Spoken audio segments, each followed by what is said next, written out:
बच्चों, आज के लेक्चर में आप सबका बहुत बहुत स्वागत है। बच्चों, इस लेक्चर में हम लोग पढ़ेंगे रिलेशन एंड फंक्शन।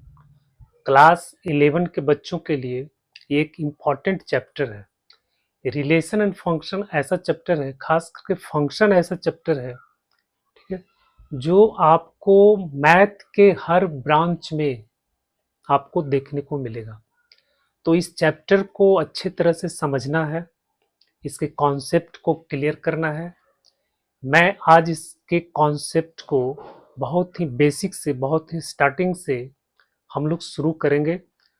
और बच्चों, जो सेट थ्योरी नहीं पढ़ा है, वो सेट थ्योरी अगर पढ़ लिया है, नहीं पढ़ा है तो उसके लिए थोड़ी सी यहाँ पे प्रॉब्लम होगी, लेकिन जो पढ़ लिया है उसके लिए कोई प्रॉब्लम नहीं होगा, क्योंकि रिलेशन और फंक्शन पूरी तरह से सेट पे बेस्ड है। सेट का कॉन्सेप्ट यहाँ पे आपको हर जगह मिलेगा, ठीक है। तो बच्चों, अगर आप चाहते हो कि आपका नंबर अच्छा है, आप अच्छा स्कोर करो, तो इस वीडियो को स्किप मत करना, इसको एंड तक देखना। और अगर वीडियो यूजफुल लगे तो इसको लाइक करना, कमेंट करना, फॉलो करना। तो चलो हम लोग शुरू करते हैं। Relation and function, the most important chapter for mathematics students. तो रिलेशन एंड फंक्शन,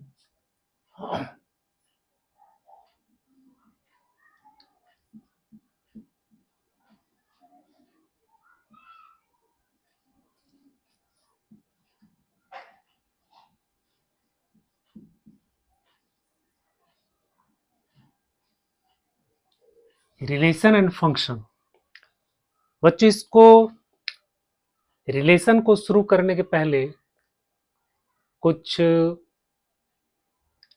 कॉन्सेप्ट है, कुछ डेफिनेशन है, कुछ टर्म्स है जिसको आपको जानना जरूरी है, ठीक है। तो रिलेशन में सबसे पहले देखो, हम लोग देखते हैं ऑर्डर्ड पेयर, ठीक है। ऑर्डर्ड पेयर क्या होता है?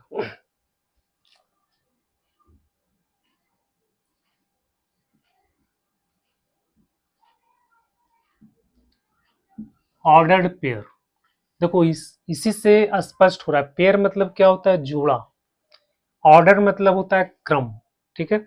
जब हम दो एलिमेंट्स को, ठीक है, दो ऑब्जेक्ट्स को क्रम से लिखते हैं, एक निश्चित ऑर्डर में लिखते हैं, ठीक है, तो उसको बोला जाता है ordered pair.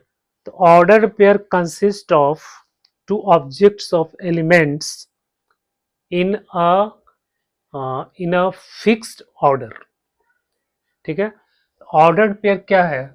Order pair consist of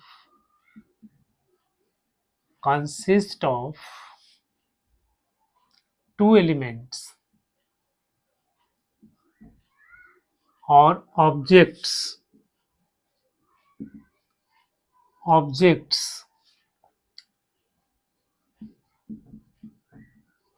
written in definite order, ठीक है। और इसको हम लोग इस तरह से रिप्रेजेंट करते हैं, ए बी ऐसे लिखते हैं, ठीक है। ऑर्डर पेयर को हमेशा इस तरह से रिप्रेजेंट किया जाता है। ये ब्रैकेट हम इसमें डालते हैं, ये फर्स्ट एलिमेंट हो गया, ये सेकंड एलिमेंट हो गया, ठीक है। तो दो नंबर को या दो ऑब्जेक्ट्स को जब हम इस तरह से लिखते हैं, कॉमा दे करके और इस ब्रैकेट के द्वारा उसको क्लोज कर देते हैं, तो इसको बोला जाता है ऑर्डर्ड पेयर, ठीक है। तो इस ऑर्डर्ड पेयर का फर्स्ट पोजीशन पर ए है, सेकंड पोजीशन पर बी है, ठीक है। इसमें ऑर्डर महत्वपूर्ण है, ठीक है बच्चों, ऑर्डर इंपॉर्टेंस रखता है। अच्छा, ये कोई सेट नहीं है, ये कलेक्शन ऑफ सेट नहीं है, क्योंकि सेट को हम लोग ऐसे लिखते हैं, ठीक है। ब्रैसेस के अंदर हम लोग उसको इनक्लोज करते हैं। अगर हम इसको ऐसे लिखेंगे तो ये एक सेट हो जाएगा, लेकिन ये क्या एक सेट नहीं है, ठीक है। ये इसको बोला जाता है ऑर्डर पेयर, और ये आपका हो गया सेट। अच्छा, एक चीज और ध्यान देने वाला बात है कि इसमें ए और ए, ठीक है, दोनों सेम नहीं होता। सेम हो भी सकता है, नहीं भी हो सकता। सेट में क्या होता है, सेट में क्या होता है कि दोनों सेम नहीं होता है, ठीक है, दो एलिमेंट एक साथ रिपीट नहीं होता है। लेकिन इसमें हम ऑर्डर पेयर में ऐसे लिख सकते हैं, ऑर्डर पेयर में हम इसको इस तरह से लिख सकते हैं, ठीक है, दोनों एलिमेंट सेम हो सकता है, पर सेट में ये दोनों एलिमेंट इस तरह से सेट नहीं होता है, ठीक है। तो बच्चों, जब हम, आपको समझ में आ गया कि जब दो नंबर, दो ऑब्जेक्ट्स, दो एलिमेंट्स को एक निश्चित क्रम में जब हम उसको लिखते हैं इस तरह से, तो इसी को बोलते हैं ऑर्डर्ड पेयर, इसी को बोलते हैं ऑर्डर्ड पेयर। जैसे हो गया 1 2, ये एक ऑर्डर पेयर हो गया, 2 3 ये एक ऑर्डर पेयर हो गया, -3 4 ये एक ऑर्डर पेयर हो गया, ठीक है। अब देखो 1 2 है, यहां लिख देंगे 2 1, ये दोनों इक्वल नहीं है, क्योंकि फर्स्ट पोजीशन पर 1 है, सेकंड पे यहाँ है, फर्स्ट पोजीशन पे 2 आ गया, सेकंड पे 1 आ गया, ठीक है। और वैसे जो कोऑर्डिनेट ज्योमेट्री में, प्लेन ज्योमेट्री में हम लोगों ने पढ़ा है कि इस तरह से पॉइंट को रिप्रेजेंट किया जाता है, ठीक है। तो ये अलग पॉइंट है, ये अलग पॉइंट है। उसी तरह से 3 2 लिखते हैं तो ये अलग पॉइंट है, ये अलग पॉइंट है। उस तरह से लिखते हैं 4 -3, तो ये अलग पॉइंट है, ये अलग पॉइंट है। इसलिए ये दोनों ऑर्डर पेयर कभी भी सेम नहीं है, ठीक है। ये दोनों कभी भी सेम नहीं होता है, क्योंकि ये अलग अलग पॉइंट को रिप्रेजेंट करता है, ठीक है। तो इसके बारे में तो आप सब पढ़ चुके हो कोऑर्डिनेट ज्योमेट्री में, जब हम लोग ग्राफ खींचते हैं तो पॉइंट को इस तरह से रिप्रेजेंट करते हैं। बच्चों, ये हो गया ऑर्डर्ड पेयर। अब ऑर्डर्ड पेयर, देखो ऑर्डर पेयर इक्वल कब होता है, ठीक है। ऑर्डर्ड पेयर इक्वल कब होता है, जब उसका फर्स्ट एलिमेंट बराबर हो और सेकेंड एलिमेंट बराबर हो, ठीक है। जैसे ए और बी है, ये बराबर होगा सी और डी का। ये बराबर कब होगा, ये बराबर कब होगा, जब ये ए बराबर सी का हो जाएगा एंड बी बराबर डी का हो गया। तो ये हो गया equality of order pair, equality of order pair, ठीक है। ये दोनों ऑर्डर पेयर इक्वल कब होगा, जब ए सी के बराबर हो जाएगा और बी डी के बराबर हो जाएगा, तब जो है ये एक दूसरे के बराबर हो जाएगा, ठीक है। जैसे तो एक क्वेश्चन है, find the value of a and b को 3a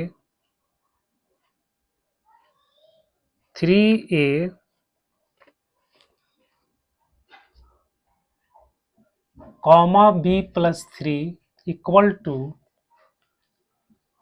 2a -1 कॉमा 3। बच्चों देखो, ये दोनों ऑर्डर पेयर है, ये क्या है, ऑर्डर पेयर है, ठीक है। First element second element, first element second element.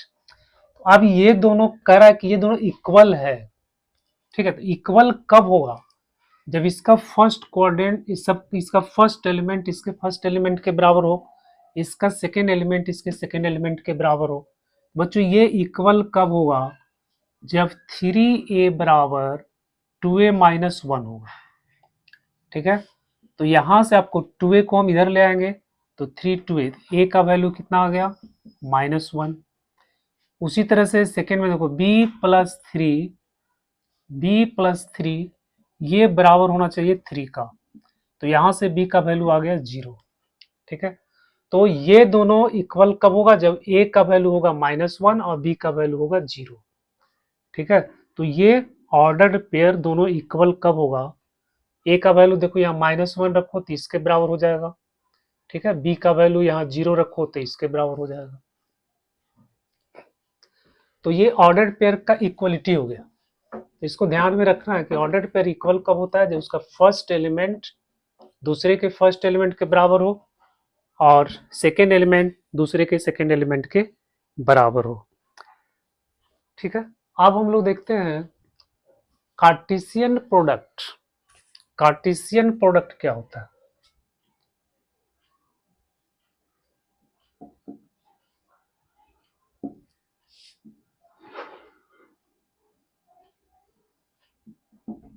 Cartesian product, मान लो कि ए और बी दो सेट है, let a and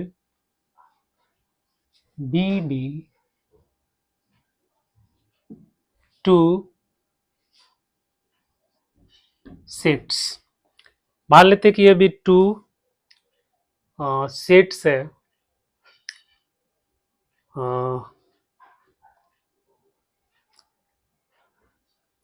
the set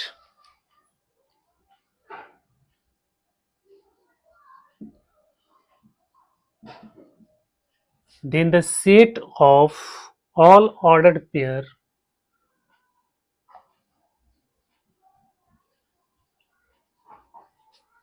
then the set of all ordered pairs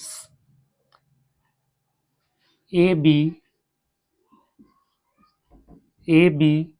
such that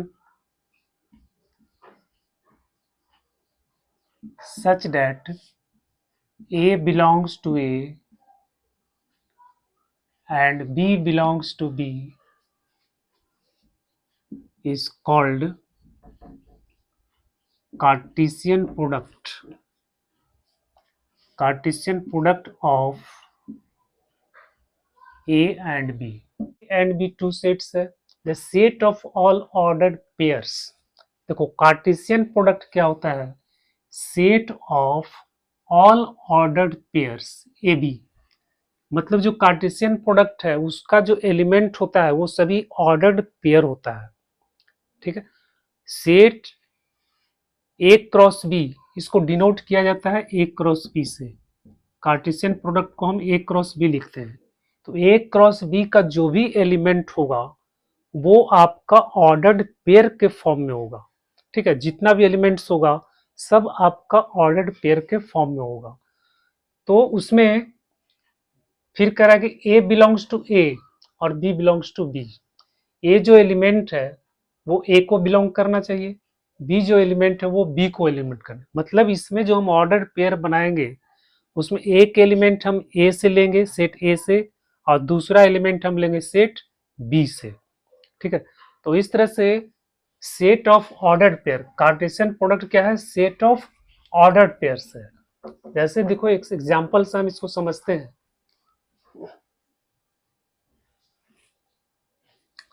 मान लो कि कोई सेट दिया हुआ है 1 2 और सेट बी है 2 3 4, ठीक है। अब इसका हम ए क्रॉस बी निकालेंगे। तो देखो एक एलिमेंट 1 है, 1 और 2 का, 1 और 3 का, 1 और 4 का हम ऑर्डर पेयर बनाएंगे, ठीक है। 1 2 एक ऑर्डर पेयर बन गया, एक एलिमेंट हम इसमें से लेंगे और दूसरा फर्स्ट एलिमेंट हम इसमें से लेंगे और सेकेंड एलिमेंट हम इसमें से लेंगे। जैसे ऑर्डर पेयर बनेगा ए बी, ए लेना इसमें से और बी लेना इसमें से। तो एक एलिमेंट 1 हम यहां से ले लेंगे, एक एलिमेंट यहां से ले लेंगे, फिर हम यहां से 1 लेंगे, यहां से 3 लेंगे, फिर यहां से 1 लेंगे, यहां से 4 लेंगे, 1 3 1 4। अब हम यहां से 2 लेंगे, यहां से 2 लेंगे, यहां से 2, यहां से 3, यहां से 2, यहां से 3, फिर यहां से 2, यहां से 4। बच्चों ये बन गया ए निकल गया आपको ए क्रॉस बी, ठीक है। Cartesian product of a b ये आपका हो गया 1 2 1 3 1 4 2 2 2 3 2 4, ठीक है। 1 2 1 3 1 4 2 2 2 3 2 4, ठीक है। अगर हम बी क्रॉस ए निकालते हैं, बी क्रॉस ए, ठीक है, तो पहला एलिमेंट हम इसमें से लेंगे, ठीक है। तो जाएगा 2 और फिर इसमें से एक एलिमेंट, तो 2 1 2 2 2 1 2 2, फिर 3 1 3 2, फिर 4 1 4 2, ठीक है। तो ये आपका हो गया बी क्रॉस ए। अब इसको और इसको देखने से क्या ये दोनों इक्वल लग रहा है? देखो 1 2 है, यहाँ 2 1 है, ये दोनों तो इक्वल है नहीं। 1 2 है, 1 3 है, यहाँ 3 1 है, तो ये भी इक्वल नहीं है ना। तो एलिमेंट्स इसमें जो है वो आपका इक्वल नहीं है, इसलिए ए cross B not equal to B cross A. A cross B not equal to B cross A. ठीक है बच्चों, क्योंकि इसका जो है जो ऑर्डर पेयर बदल जाता है, ठीक है, ऑर्डर पेयर चेंज हो जाता है, इसलिए ए क्रॉस बी और बी क्रॉस ए दोनों इक्वल नहीं है, क्योंकि ये अलग पॉइंट को रिप्रेजेंट करता है, ये अलग पॉइंट को रिप्रेजेंट करता है। ठीक है, उस तरह से ये अलग पॉइंट को रिप्रेजेंट करता है, ये अलग पॉइंट को रिप्रेजेंट करता है, इसलिए ए क्रॉस बी और बी क्रॉस ए इक्वल नहीं होता। तो हम इस तरह से Cartesian product of two sets find करते हैं।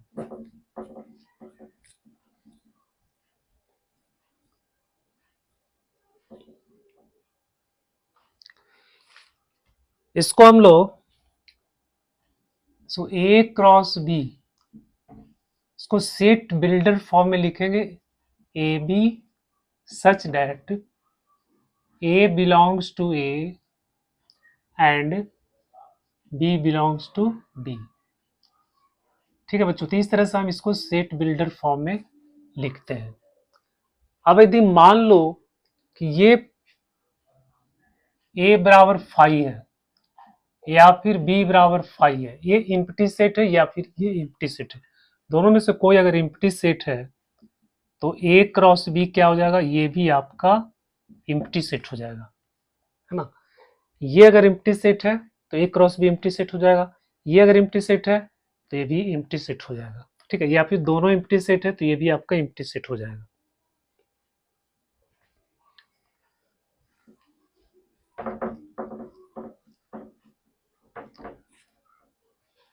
ठीक है बच्चों, अब जो है कार्टेशियन प्रोडक्ट को हम लोग रोस्टर फॉर्म में भी लिख सकते हैं, सेट बिल्डर फॉर्म में भी लिख सकते हैं। ठीक है, उसके बाद ग्राफिकल तरह से भी उसको रिप्रेजेंट कर सकते हैं और एक डायग्राम के थ्रू भी उसको रिप्रेजेंट कर सकते हैं। ठीक है, जैसे देखो, मान लो कि ये सेट है 1 2 3, दूसरा सेट है 2 3। ठीक है, अब निकालो ए क्रॉस बी, तो ए क्रॉस बी क्या हो जाएगा, 1 2 1 3। ठीक है, इसके बाद 2 2 2 3, इसके बाद 3 2 3 2 3 3। ठीक है, तो ये आपका क्या हो गया, ये जो इस तरह से हम लोग लिखे हैं कार्टेशियन प्रोडक्ट को, तो ये आपका टेबुलर फॉर्म में गया, रोस्टर मेथड हो गया, है ना। क्योंकि रोस्टर मेथड हम लोग कैसे लिखते हैं, एक एक एलिमेंट को ये इसका एलिमेंट है 1 2, ये जो ऑर्डर पेयर है इसका एलिमेंट है, तो 1 2 3 4 5 6 एलिमेंट इसका हो गया। ठीक है, तो इसको हम लोग इस तरह से जब लिखते हैं तो ये आपका रोस्टर फॉर्म हो गया, है ना। इस तरह से लिखते हैं तो इसको हम लोग क्या बोलेंगे, रोस्टर फॉर्म। इसी को अगर लिखना है आपको सेट बिल्डर फॉर्म में, कैसे लिखेंगे, ए बी सच दैट देखो ए बिलोंग्स टू यहां है, तो A belongs to A and B belongs to B. अब इसमें देखना है कि ए बी क्या है, नेचुरल नंबर है। ठीक है, तो इसको भी डिस्क्राइब करना है, ए b belongs to natural number. इसके बाद में कंडीशन है कि ए का वैल्यू जो है, ए का जो वैल्यू है ये आपको 3 या 3 से छोटा है, और बी का जो वैल्यू है ये 2 और 3 है। बी का जो वैल्यू है वो आपका 2 और 3 है। इसको लिखेंगे हम लोग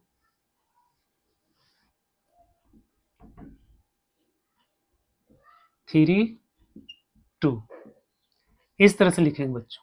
ठीक है, बी का वैल्यू 2 और 3 के बीच का वैल्यू है 2 और 3 इसमें इंक्लूड है, लेकिन ये क्या है, नेचुरल नंबर है। तो जब नेचुरल नंबर है तो 2 3 आएगा। यहाँ करा कि नेचुरल नंबर है तो कितना आ जाएगा, 1 2 3 आ जाएगा। तो जब हम इसको इस तरह से रिप्रेजेंट करते हैं तो ये आपका हो गया सेट बिल्डर फॉर्म। ठीक है, अब इसको ग्राफिकल तरीके से हम लोग भी रिप्रेजेंट करते हैं। ग्राफ तो हम सब जानते हैं बनाने के लिए, आपका ग्राफिकल मेथड हो गया। ठीक है, 1 2 3 4 ये एक्स एक्सिस हो गया, ये आपका वाई एक्सिस हो गया, ये ऑरिजिन हो गया। इधर 1 2 3 4। अब देखो 1 2, तो यहाँ 1 2 यहाँ, ये आपका हो गया। ठीक है, 1 2 1 3 1 3 यहाँ आ जाएगा 1 3 2 2 2 2 यहाँ आ जाएगा 2 3 यहाँ आ जाएगा।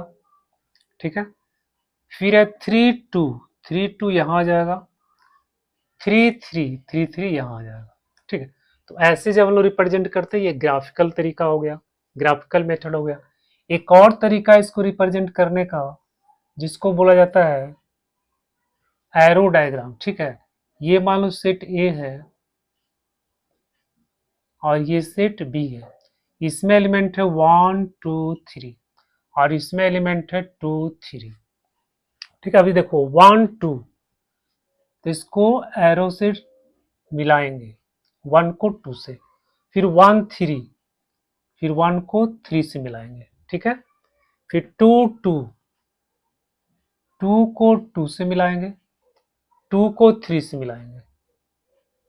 ठीक है, फिर 3 को 2 से मिलाएंगे और फिर 3 को 2 से मिलाएंगे, 3 से मिलाएंगे।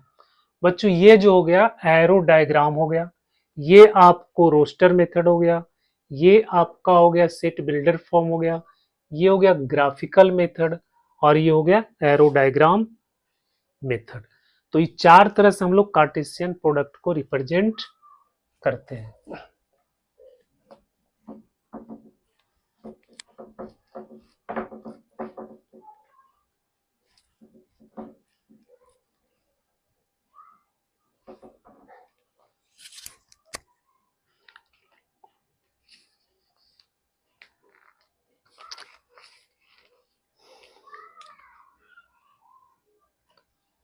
देखो एक क्वेश्चन है, ए बराबर दिया हुआ है ए बी,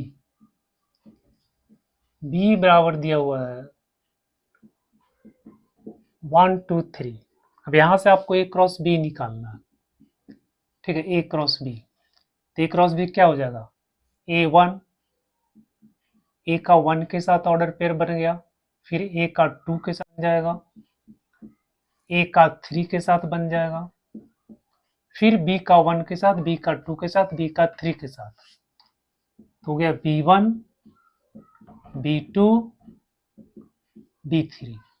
ठीक है, अब निकालो b cross a, b cross a, तो बी क्रॉस क्या है, ए क्या हो जाएगा 1A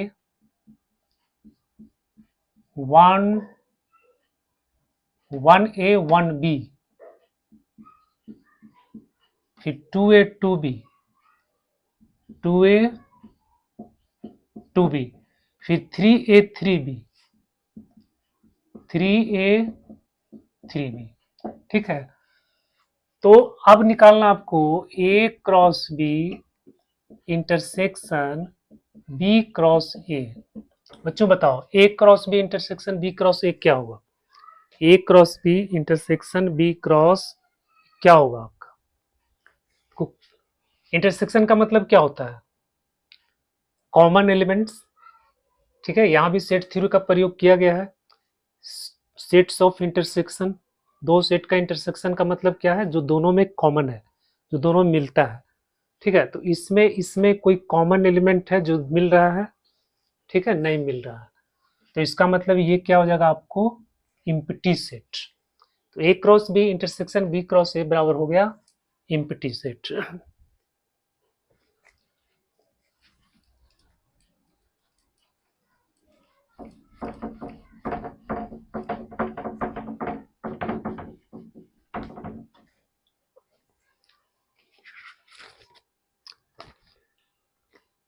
अब देखो Cartesian product of 3 sets, 3 set का कार्टेशियन प्रोडक्ट।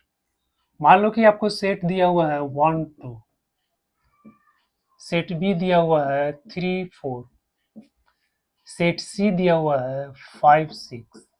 ठीक है, आपको फाइंड करना है ए क्रॉस बी क्रॉस सी। ठीक है, तो कैसे फाइंड करेंगे? पहले आप दो का निकाल लो, ए क्रॉस बी का या बी क्रॉस सी का। ठीक है, पहले ए क्रॉस बी का निकालते हैं। तो ए क्रॉस बी क्या हो जाएगा? 1 3 1 4, 1 3 1 4 हो जाएगा 2 3 2 4। ठीक है, ये निकल गया ए क्रॉस बी। अब हम निकालेंगे इसका और इसके साथ, मतलब ए क्रॉस बी क्रॉस सी। ठीक है, तो अब हम ए क्रॉस बी को सी के साथ निकालेंगे। तो बच्चों इसमें क्या करना है? 1 3 और यहां से एक और इंक्लूड कर देंगे 5। इसमें आपको ट्रिपलेट बनेगा। ठीक है, 3 एलिमेंट इसमें आएगा।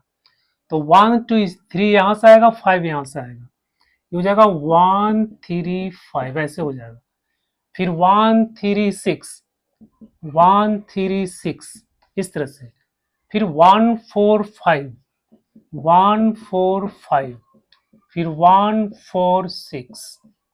ठीक है, इसके बाद 2 3 5, 2 3 5, फिर 2 3 6, इसके बाद 2 4 5, 2 4 5 और 2 4 6। बच्चों इस तरह से हम कार्टेशियन प्रोडक्ट ऑफ 3 सेट्स को फाइंड करते हैं। ठीक है, तो ये आपको समझ में आ गया होगा। आप ए क्रॉस बी पहले निकालो या बी क्रॉस सी निकालो, दोनों सेम ही आंसर आएगा। ठीक है, दोनों का सेम ही आंसर आएगा।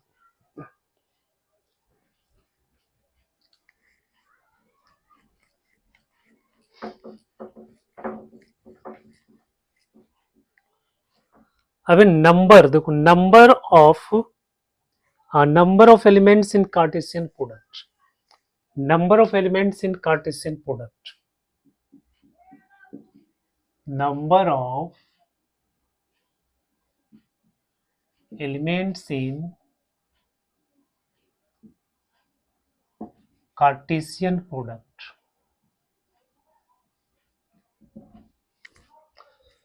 जो मान लो कि कोई सेट ए है जिसमें नंबर ऑफ एलिमेंट्स आपका m है, और सेट बी है जिसमें नंबर ऑफ एलिमेंट्स आपका n है। ठीक है, तो number of elements a cross b जो होगा वो आपका हो जाएगा n a into n b बराबर हो जाएगा एम एन। ठीक है, ये आपका फॉर्मूला हो गया। कार्टेशियन प्रोडक्ट में नंबर ऑफ एलिमेंट्स इतना होता है। ठीक है, जैसे देखो मान लो ए बराबर है 1 2 3, बी बराबर है ए बी। ठीक है, इसमें नंबर ऑफ एलिमेंट्स कितना है? इसमें नंबर ऑफ एलिमेंट्स कितना है? 3। इसमें नंबर ऑफ एलिमेंट्स कितना है? 2। तो इसका जो हम क्रॉस प्रोडक्ट निकालेंगे एन ए क्रॉस बी, उसमें नंबर ऑफ एलिमेंट्स कितना हो जाएगा? 2 इंटू 3, 3 इंटू 2 इक्वल टू हो जाएगा 6। ठीक है, तो इसका हम लोग जो देखो इस तरह से निकाल के देखते हैं। ए क्रॉस बी, ए क्रॉस बी कितना हो जाएगा? 1 ए 1 बी, 2 ए 2 बी, 2 ए 2 बी, 3 ए 3 बी, 3 ए 3 बी। ठीक है, देखो कितना एलिमेंट हुआ? 1 2 3 4 5 6। ठीक है, तो इसका जितना एलिमेंट है, इसका जितना एलिमेंट है, दोनों को मल्टीप्लाई कर देंगे तो ए क्रॉस बी में कितना एलिमेंट है वो आपको निकल जाएगा। ठीक है, तो इस तरह से हम ए क्रॉस बी में टोटल नंबर ऑफ एलिमेंट्स को फाइंड करते हैं, यानी दोनों को मल्टीप्लाई कर देना, मतलब कितना ऑर्डर पेयर बनेगा ए क्रॉस बी में। ठीक है, तो उसको हम लोग क्या करते हैं, ए के सेट ए में कितना एलिमेंट्स है। अच्छा, अगर 3 सेट दिया हुआ है ए बी सी, तो तीनों के एलिमेंट्स को मल्टीप्लाई कर देंगे। ठीक है, मान लो सेट ए में 2 है, सेट बी में 3 एलिमेंट है, फिर 4 एलिमेंट है सेट सी में, तो 4 तिया 12, 12 दूनी 24। ठीक है, इस तरह से मल्टीप्लाई कर देंगे तो ए क्रॉस बी क्रॉस सी में कितना एलिमेंट्स बनेगा वो आपको निकल जाएगा। ठीक है बच्चों,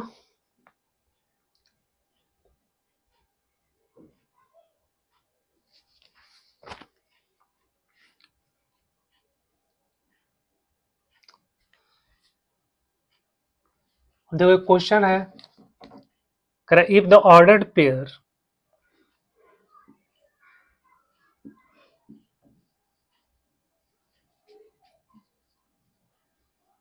if the ordered pair x minus 1 and 5y belong to the set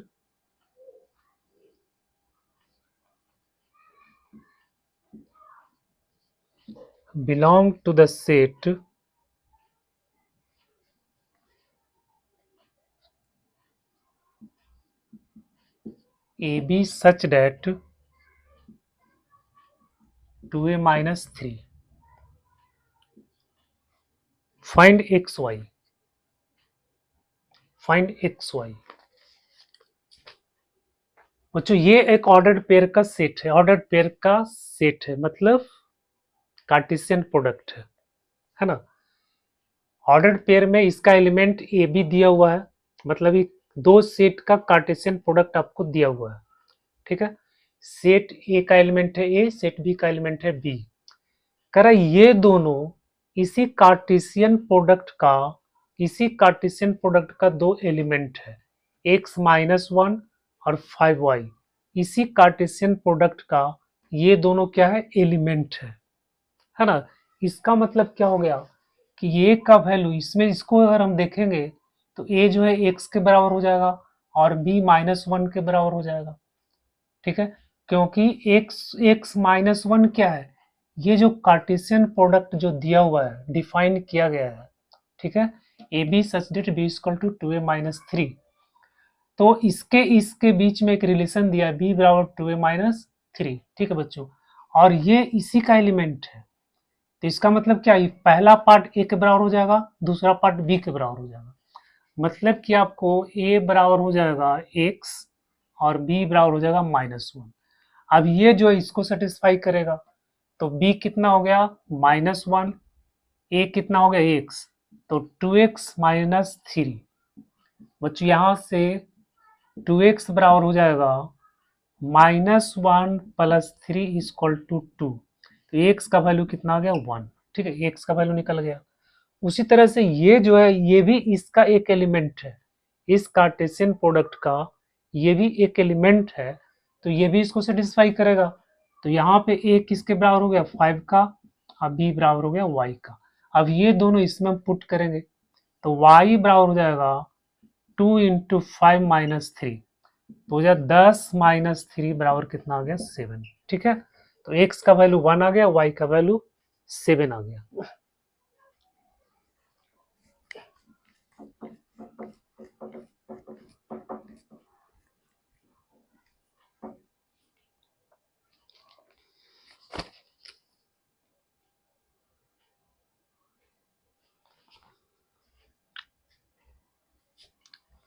यहां देखो अगला क्वेश्चन किसमें क्या कह रहा है, कह रहा है यदि a बिलोंग्स टू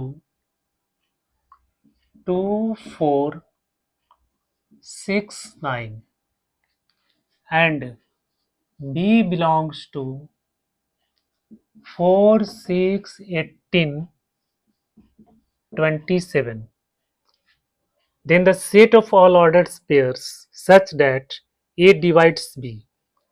फिर आपको ऑर्डर्ड पेयर इसका फाइंड करना है, ए बी आपको फाइंड करना है इस तरह से कि ए डिवाइड्स बी और ए लेस देन बी। अब इसका आपको ऑर्डर्ड पेयर मतलब ए बिलोंग्स टू इतना, मतलब ए का वैल्यू क्या है, ए का वैल्यू 2 है, 4 है, 6 है, 9 है। बी क्या होगा, बी होगा 4, बी 6, बी 18, बी इतना। मतलब सेट एक सेट ए ये है, ये सेट ए है और ये सेट आपका बी है। ठीक है, कंडीशन क्या है कि जो हम ऑर्डर्ड पेयर फाइंड करेंगे ए बी, कंडीशन क्या है कि a divides b, a b को डिवाइड्स करता है, ठीक है, और ए का वैल्यू बी से छोटा है, ए का वैल्यू बी से छोटा है, ठीक है। तो इसका जब हम लोग ऑर्डर पेयर बनाएंगे, देखो 2 4 बनेगा, 2 6 बनेगा, 2 18 बनेगा, 2 27 बनेगा, ठीक है। जैसे देखो यहाँ पे ये बनेगा 2 4, ये बनेगा 2 6, ये बनेगा 2 18, और ये बनेगा 2 27, ठीक है। उसी तरह से 4 4 बनेगा, 4 4 बनेगा, 4 6 बनेगा, 4 18 बनेगा, 4 27 बनेगा। फिर बनेगा 6 4, फिर बनेगा आपको 6 6, फिर 6 18, फिर बनेगा 6 27, इसके बाद बनेगा 9 4, 9 6, 9 18, और इसके बाद 9 27। ये आपका बन गया, ठीक है। अब इसमें से आपको वो सिलेक्ट करना है कि फर्स्ट सेकंड को डिवाइड करता है, ए डिवाइड्स बी। तो देखो 2 4 को डिवाइड करेगा, तो एक एलिमेंट तो आपका यहां पे बन गया 2 4, ठीक है। 2 6 को डिवाइड करेगा, हम इसको लेंगे, इसको लेंगे, इसको लेंगे, ये नहीं होगा, ठीक है। 2 6, 2 18, 2 यहाँ 27 को डिवाइड नहीं करता है, इसलिए ये आपको नहीं लेना है, ठीक है। फिर 4 4 को डिवाइड करेगा, तो हम 4 4 लेंगे। 4 6 को नहीं करेगा, 4 18 को नहीं करेगा, 4 ये नहीं करेगा। 6 4 को नहीं करेगा, 6 6 को डिवाइड करेगा, तो हम ये लेंगे, 6 6 को डिवाइड करेगा। 6 18 को डिवाइड करेगा, सॉरी ये तो होगा, 6 18 को डिवाइड करेगा, तो हम 6 18 को लेंगे। 6 27 को डिवाइड नहीं करेगा, 9 4 को नहीं करेगा, 9 6 को करेगा, 9 18 को डिवाइड करेगा, तो हम 9 18 को लेंगे, ठीक है। और ये 9 27 को डिवाइड करेगा। तो ये बच्चों ये ऑर्डर पेयर आपका बन गया, ठीक है। तो इस कंडीशन के अनुसार ये आपका आंसर हो गया, ठीक है।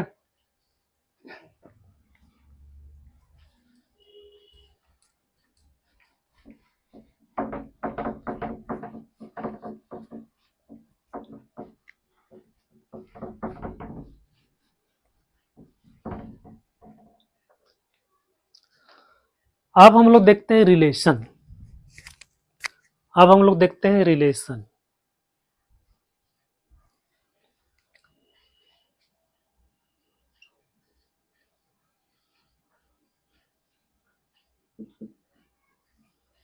रिलेशन देखो, मैथमेटिक्स में रिलेशन जो है, रिलेशन को भी हम लोग ऑर्डर्ड पेयर के रूप में ही एक्सप्रेस करते हैं, ठीक है। Set of ordered pair, relation जो होता है वो सेट ऑफ ऑर्डर्ड पेयर होता है। लेकिन क्या होता है कि इसमें अगर दो सेट मान लो कि ए क्रॉस बी है, ठीक है, सॉरी, पहले मान लो कि ये कोई सेट है, इसमें आपको ए बी सी ये 3 एलिमेंट है, और दूसरा सेट बी है, ठीक है, इसमें आपको दिया हुआ है, इसमें आपको नाम दिया हुआ है आकाश, फिर अंशु, फिर बेबी, फिर दिया हुआ है चंचल, फिर दिया हुआ है दीपक, ठीक है। ये आपको दिया हुआ है, ठीक है बच्चों। अब इसका जब हम ए क्रॉस बी निकालेंगे, इसका जब हम ए क्रॉस बी निकालेंगे, तो क्या बनेगा, ए के साथ इसका ऑर्डर पेयर बनेगा, ए और आकाश, फिर एक के साथ इसका बनेगा, एक के साथ इसका बनेगा, एक के साथ इसका बनेगा, एक के साथ इसका बनेगा। उसी तरह से बी का इसके साथ बनेगा, बी का इसके साथ बनेगा, बी का इसके साथ, बी का इसके साथ, बी का इसके साथ। उसी तरह से सी का बनेगा ऑर्डर पेयर। ठीक है, तो कुल कितना ऑर्डर पेयर बनेगा? 1 2 3 4 5 और यहाँ 3 बचती है 15। ठीक है, 15 ऑर्डर पेयर बनेगा।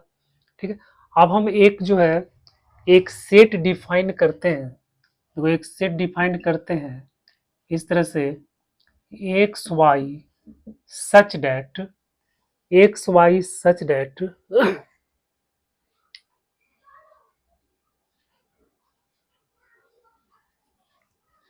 ये मान लो कि x का एलिमेंट है, ये मान लो y है।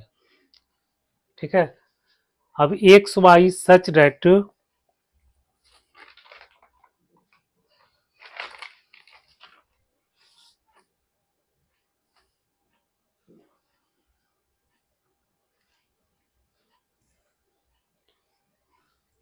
हम एक सेट यहाँ पे डिफाइंड करते हैं, मतलब एक ordered pair.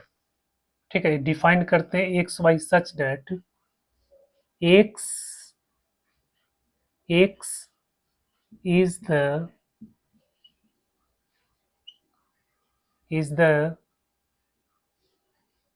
x is the first letter of name. Sorry, x is the first letter of name y. ठीक है, x is the first letter of name y. यहाँ x belongs to a और y belongs to b। ऐसे order pair को define किया गया है। ठीक है, x is the first letter of name y। इसमें क्या है? y है, नेम है, इसमें क्या है? लेटर है। तो इसका जो फर्स्ट लेटर है उसको इसके साथ मैच करना है। तो यहां पे जो बनेगा ए का बनेगा आपको आकाश, आकाश। फिर ए का बनेगा अंशु,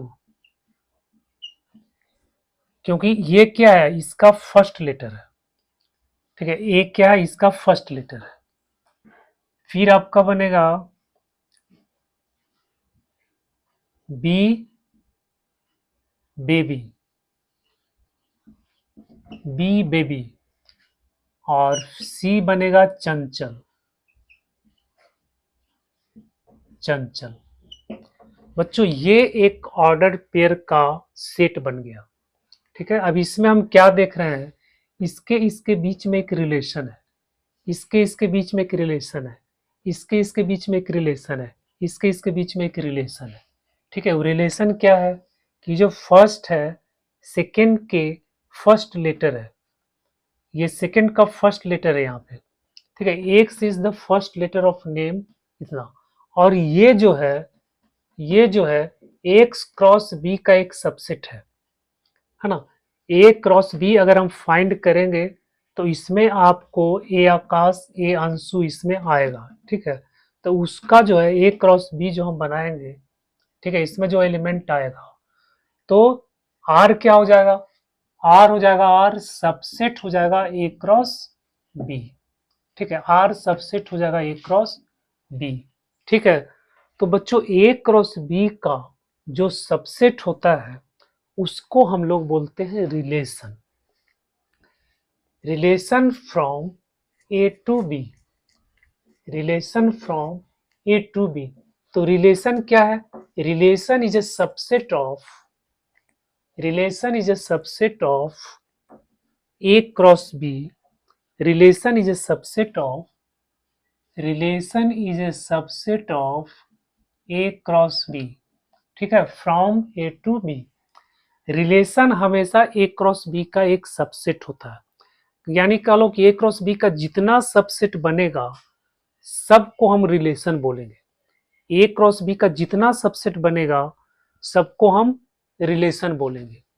ठीक है,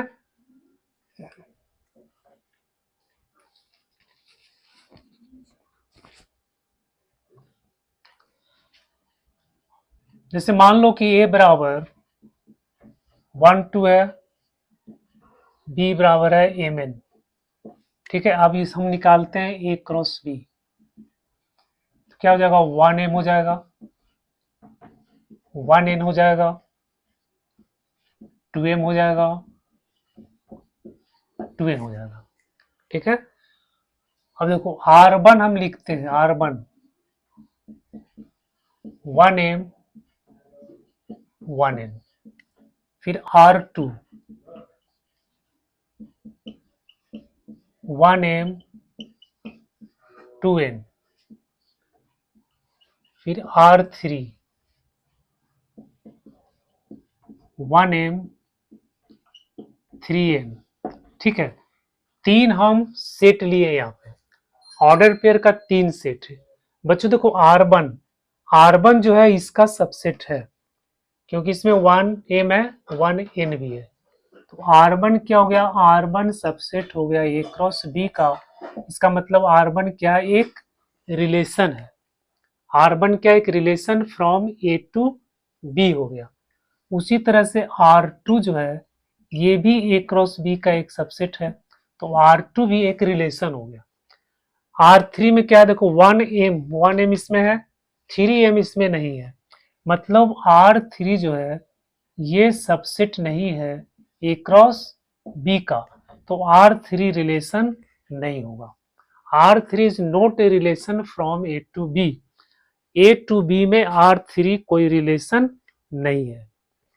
ठीक है, तो रिलेशन ए क्रॉस बी का कोई भी सबसेट होगा तो उसको हम रिलेशन बोलेंगे।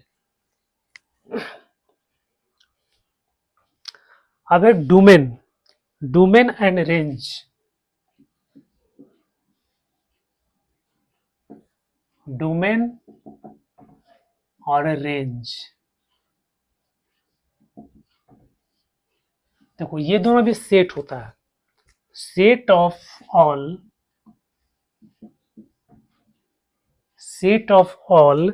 First element, set of all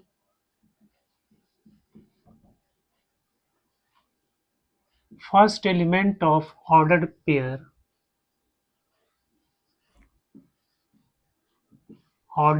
in relation are.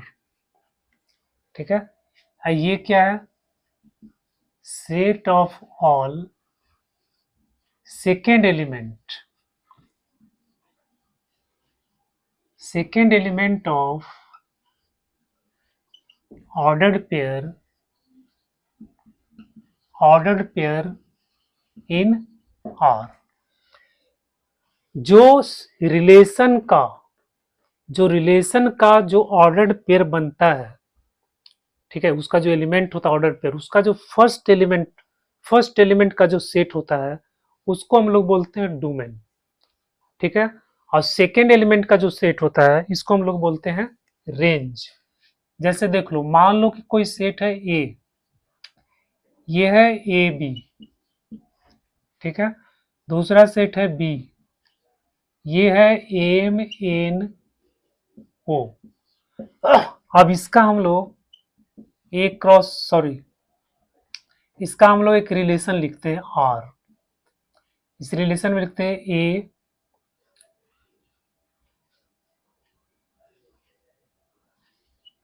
A M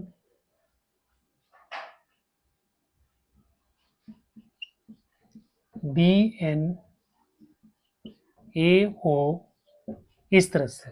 ठीक है, ये रिलेशन हो गया। ठीक है, अब इस रिलेशन का डोमेन क्या होगा, तो इस रिलेशन का डोमेन आर, ठीक है, डोमेन ऑफ आर, इसका डोमेन हो जाएगा set of first element A B A है, तो इसका हो जाएगा ए बी, फिर रेंज ऑफ आर क्या हो जाएगा, second element M N O, तो बच्चों ये हो गया, फर्स्ट एलिमेंट का जो सेट बनेगा वो आपका डोमेन हो जाएगा, domain of relation R. Second element का जो सेट बनेगा ये आपका हो जाएगा रेंज ऑफ आर। ठीक है, तो डोमेन और रेंज आपको समझ में आ गया।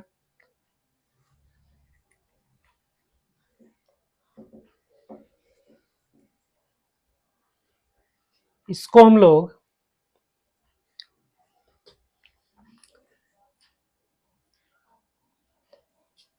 देखो रेड ये डायग्राम से दिखाते हैं इस तरह से। सेट ए है, सेट बी है, इसमें आपको एलिमेंट है ए बी, इसमें एम एन ओ है, ठीक है। अब इस रिलेशन में क्या है, ए का एम के साथ रिलेशन है, बी का एन के साथ रिलेशन है, ए का ओ के साथ रिलेशन है, ठीक है। तो इस तरह से हम इसको रिप्रेजेंट करते हैं। तो M N O, M N O, ठीक है। तो ये हो गया आपको, ये हो गया डोमेन ए बी, और ये रेंज एम एन ओ, ये आपका क्या हो गया, रेंज हो गया, ठीक है। ये इसका जो सेट है ये आपका रेंज हो गया, इसका जो सेट है ये आपका डोमेन हो गया।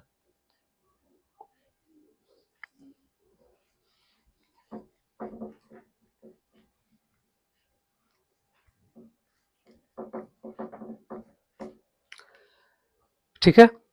अब बच्चों लोग देखते हैं, अच्छा एक क्वेश्चन इसमें दिया है, देखो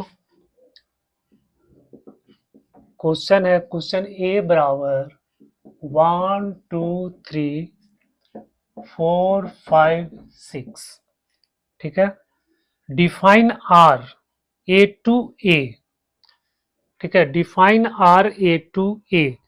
सेट जो है, सेट ए का सेट ए के साथ रिलेशन, यानी रिलेशन ऑन सेट ए, ये भी एक रिलेशन होता है, रिलेशन ऑन सेट ए,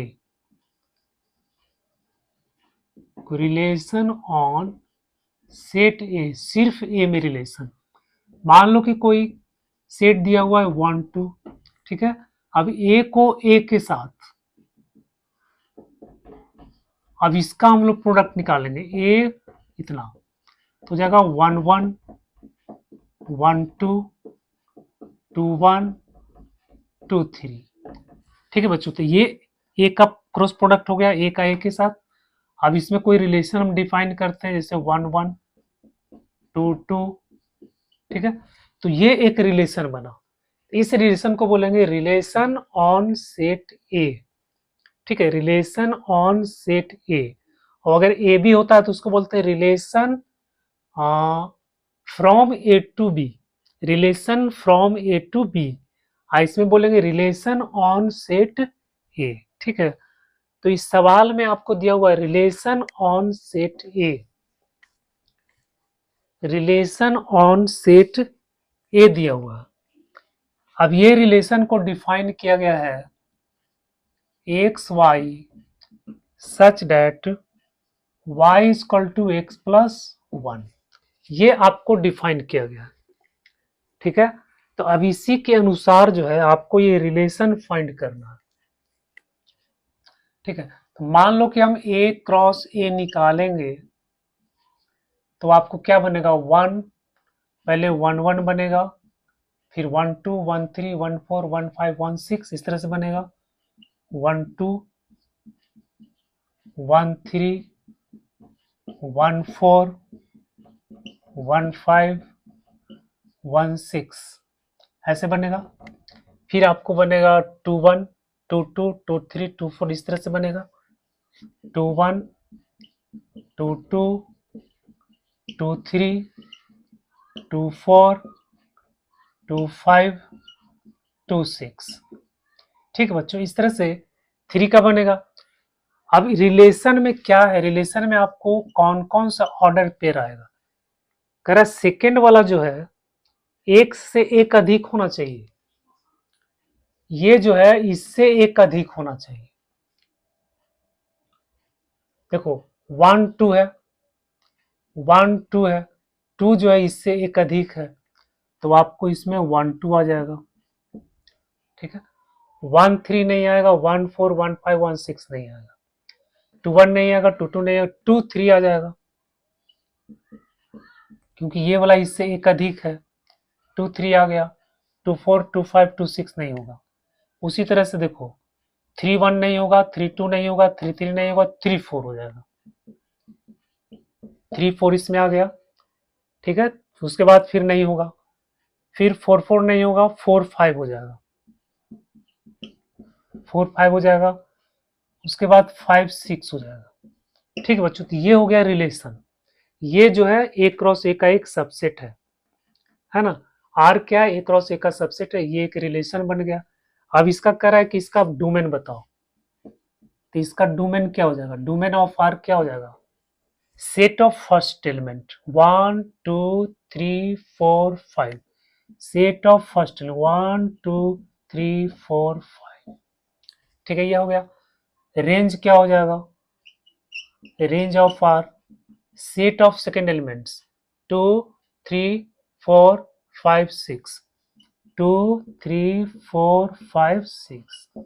तो इस तरह से ये डोमेन निकल गया और ये आपका रेंज निकल गया।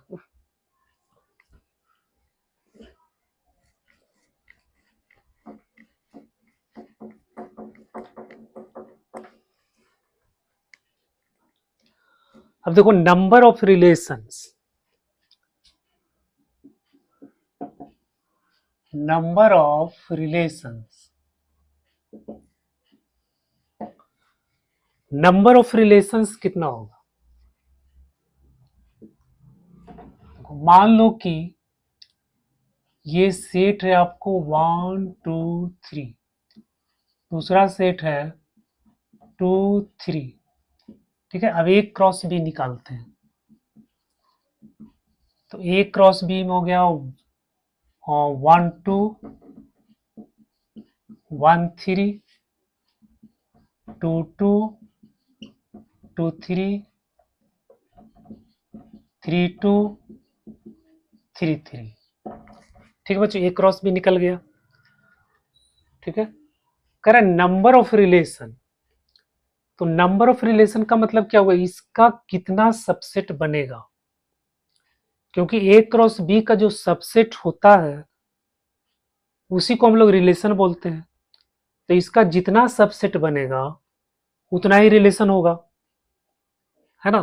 तो किसी भी सेट का, किसी भी सेट का, किसी भी सेट का कितना सबसेट होता है, जैसे ये कोई सेट है, ठीक है, तो इसका सबसेट टोटल टोटल सबसेट कितना हो जाएगा, 2 के पावर 3। इसका टोटल सबसेट कितना हो जाएगा, 2 के पावर 2। ठीक है, ये फॉर्मूला होता है सबसेट निकालने का, 2 के पावर n। तो इसमें जो है 1 2 3 4 5 6 है, 6 है, तो इसका टोटल सबसेट कितना हो जाएगा, टोटल सबसेट कितना हो जाएगा 6। ठीक है, 6। अब इसका देखो, अब इसमें एलिमेंट कितना होता है, 1 2 3 4 5 6।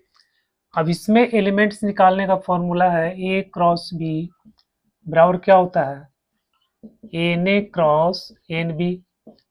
ठीक है, n A cross n B, तो एन ए है 3, ये है 2, 6। ठीक है, 6 एलिमेंट्स, इसमें 6 एलिमेंट्स है, 1 2 3 4 5 6, 6 एलिमेंट है। ठीक है, अब 6 एलिमेंट है तो इसका टोटल सबसेट कितना बनेगा। ठीक है, तो टोटल सबसेट सॉरी ये गलत है, टोटल सबसेट्स होता है 2 के पावर नंबर ऑफ एलिमेंट्स, तो नंबर ऑफ एलिमेंट्स इसका कितना है 6। ठीक है, तो total subsets of A cross B हो गया 2 के पावर 6। 6 कहां से आ गया, ए क्रॉस बी में जितना एलिमेंट है, ए क्रॉस बी में जितना एलिमेंट है 1 2 3 4 5 6, 6 एलिमेंट है, यानी 2 के पावर 6 आ गया। ठीक है, तो जितना जितना सबसेट होता है उतना ही रिलेशन होता है, तो नंबर ऑफ रिलेशंस इसका कितना हो जाएगा, number of relations, number of relations भी आपका इतना ही होगा 2 के पावर 6। ठीक है, तो नंबर ऑफ रिलेशंस का मतलब नंबर ऑफ सबसेट्स। तो मान लो कि एन ए में आपको एम एलिमेंट है, एन बी में आपको n एलिमेंट, ठीक है। तो एन ए क्रॉस बी कितना हो जाएगा, ये हो जाएगा एम एन, इसको मल्टीप्लाई कर देंगे एम एन, मतलब ए क्रॉस बी में टोटल नंबर ऑफ एलिमेंट्स इतना है, तो total number of relation, total number of relations बराबर टोटल नंबर ऑफ सबसेट्स, ठीक है। तो टोटल नंबर ऑफ सबसेट्स कितना होगा, 2 के पावर एम एन, ठीक है। तो ये आपका फॉर्मूला हो गया, टोटल नंबर ऑफ रिलेशंस कितना हो जाएगा, 2 के पावर एम एन।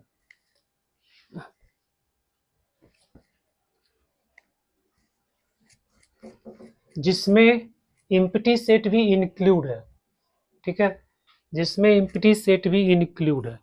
कभी कभी सवाल में पूछता है कि विदाउट इम्प्लीसेट एम्प्टी सेट, तो हम लोग उसमें से 1 माइनस कर देते हैं, ठीक है। तो टोटल नंबर ऑफ रिलेशंस,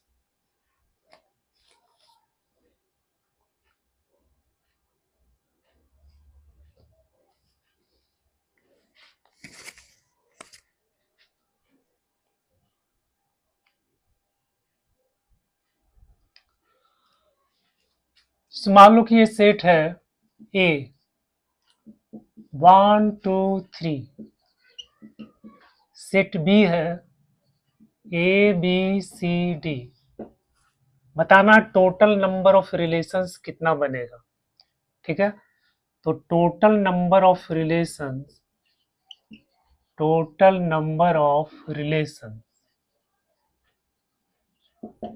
कितना होगा, 2 के पावर, इसमें कितना एलिमेंट है 3, इसमें कितना एलिमेंट है 4, तो हो गया 2 के पावर 12, ठीक है। टोटल नंबर ऑफ रिलेशंस कितना हो गया, 2 के पावर 12, जितना इतना ही सबसेट्स भी होगा, ठीक है। अब इसमें मान लो कि कह रहा है कि इम्प्टी सेट को छोड़कर टोटल नंबर ऑफ रिलेशंस कितना बनेगा, तो ये हो जाएगा 2 के पावर 12 माइनस 1, इसमें से एक माइनस कर देंगे।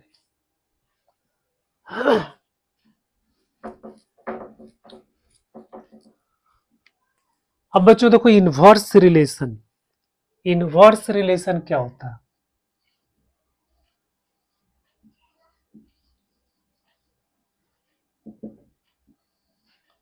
इनवर्स रिलेशन, जैसे कोई रिलेशन आपको दिया हुआ है A B such that A belongs to A और बी बिलोंग्स टू बी, ठीक है। इसके इनवर्स को हम लोग लिखते हैं ए इनवर्स, तो ये क्या होगा, इसको उल्टा कर देना, B A such that A belongs to A और बी बिलोंग्स टू बी, ये आपका इनवर्स बन गया, ठीक है। तो इनवर्स में क्या करेंगे, जो जो एलिमेंट है सब उसको हम उल्टा कर देंगे। जैसे मान लो कि कोई रिलेशन आपको दिया हुआ है 2 3 4 5 6 7 8 9, ठीक है, कोई रिलेशन है। अब इसका इनवर्स फाइंड, तो इनवर्स क्या हो जाएगा, 3 2 2 3 को 3 2 कर दो, 5 4 7 6 9 8, ठीक है, ये आपका इनवर्स हो गया। अब इसमें इसका डोमेन कितना है, डोमेन हो जाएगा 2 4 6 8, डोमेन क्या हो जाएगा 2 4 6 8, तो इसका जो डोमेन है इसका रेंज हो जाएगा, देखो 2 4 6 8, इसका जो रेंज है 3 5 7 9, 3 5 7 9 इसका रेंज है, तो इसका जो रेंज है इसका डोमेन हो गया, इसका जो डोमेन है इसका रेंज हो गया, उल्टा हो जाता है, डोमेन ऑफ आर, ठीक है, range of R inverse, domain range of R, domain of R inverse, ठीक है। इसका डोमेन हो जाएगा जो इसका रेंज हो जाएगा, इसका रेंज हो जाएगा जो इसका डोमेन हो जाएगा, ठीक है, उल्टा हो जाता है। तो बच्चों ये हो गया इनवर्स रिलेशन।